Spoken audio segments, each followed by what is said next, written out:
यहाँ पर आपके सामने मौजूद है बैंक रिकॉन्सिलेशन स्टेटमेंट का क्वेश्चन, जिसमें आप देख रहे हैं यहाँ पर है क्वेश्चन नंबर 1 और इसका आंसर है 9015 यानी 9015।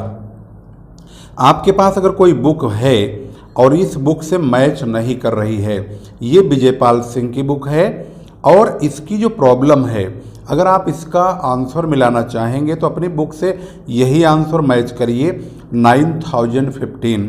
अगर 9015 मैच हो जाता है तो समझ लीजिए आपकी बुक में यह प्रश्न है। अगर मान लीजिए नहीं भी है तो घबराने की ज़रूरत नहीं है, आप क्वेश्चन को समझने की कोशिश कीजिए।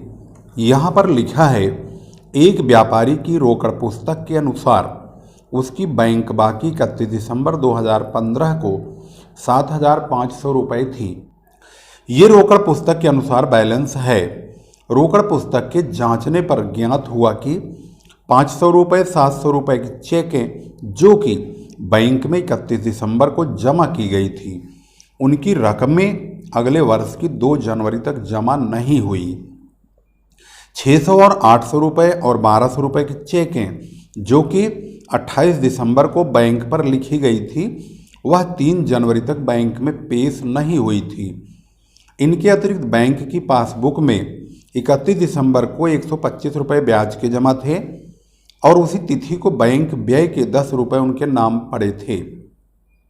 इन दोनों रकमों का उल्लेख रोकड़ पुस्तक में नहीं हुआ था। आप दिसंबर 31, 2015 को बैंक समाधान विवरण बनाइए। इस प्रश्न को आपने पढ़ लिया है।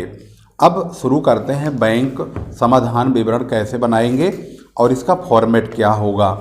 आप स्क्रीन पर देख रहे हैं और हम इसके प्रॉब्लम को एक एक करके स्टेप बाय स्टेप आपको इसके पॉइंट्स को क्लियर कराएंगे। सबसे पहले आप लिखिए बैंक रिकॉन्सिलेशन स्टेटमेंट का फॉर्मेट आप देखेंगे कैसे तैयार होगा। बैंक रिकॉन्सिलिएशन स्टेटमेंट,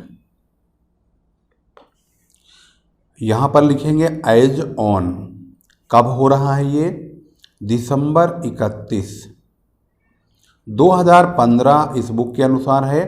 आपकी बुक के अनुसार कुछ भी हो सकता है, ज़रूरी नहीं है कि 2015 ही हो। क्वेश्चन तो यही होगा लेकिन डेट चेंज हो सकती है। इसके बाद आप कॉलम खींचेंगे, 2 कॉलम खींचिए रुपीज के इस प्रकार से और इसका नाम रखिए पार्टिकुलर्स।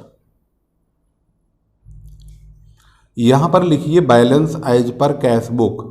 इससे पहले की वीडियो जब हमने बनाया है उसमें आप देखेंगे, उसमें हमने बहुत सारे रूल्स बताए हुए हैं और उस रूल के मुताबिक ही आप सॉल्यूशन कीजिएगा।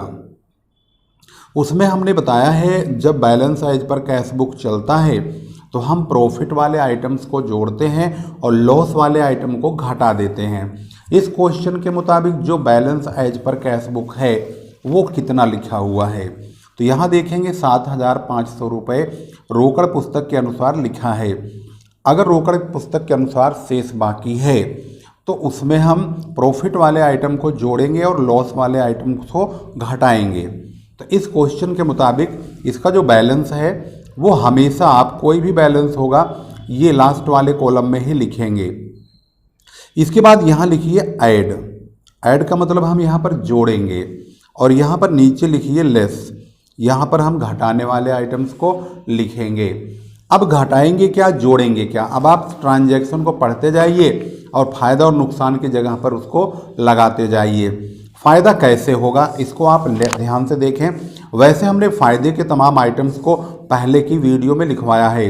अगर आपने उस वीडियो को अगर नहीं देखा है तो हम उसका प्लेलिस्ट में अगर आप देखेंगे तो मिल जाएगा। अगर प्लेलिस्ट में नहीं मिलेगा तो आप इस वीडियो के डिस्क्रिप्शन में ज़रूर देखिए, वहाँ पर हम उन दोनों पार्ट्स का जो लिंक है उसको आपको ज़रूर दिखा देंगे और बता देंगे और वहाँ से आप इसको देख सकते हैं, उसे देखिएगा ज़रूर।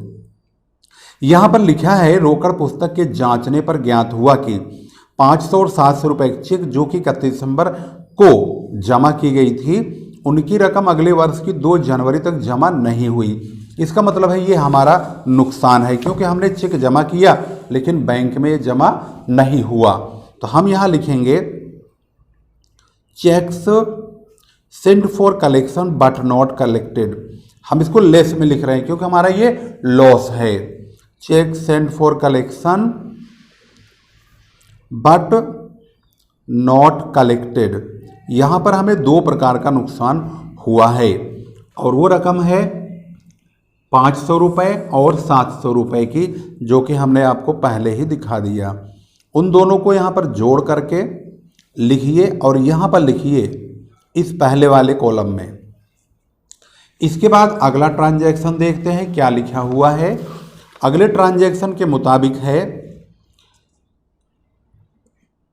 600 और 800 रुपये और 1200 रुपये की चेकें यहाँ पर लिखा है, जो कि 28 दिसंबर को बैंक पर लिखी गई थी, वह 3 जनवरी तक बैंक में पेश नहीं हुई। इसका मतलब है ये चेक काट के लोगों को दिया गया कि जाओ हमारे अकाउंट से पैसा निकाल लो, लेकिन लोगों ने पैसा नहीं निकाला। इसकी लैंग्वेज है cheques issued but not presented for payment.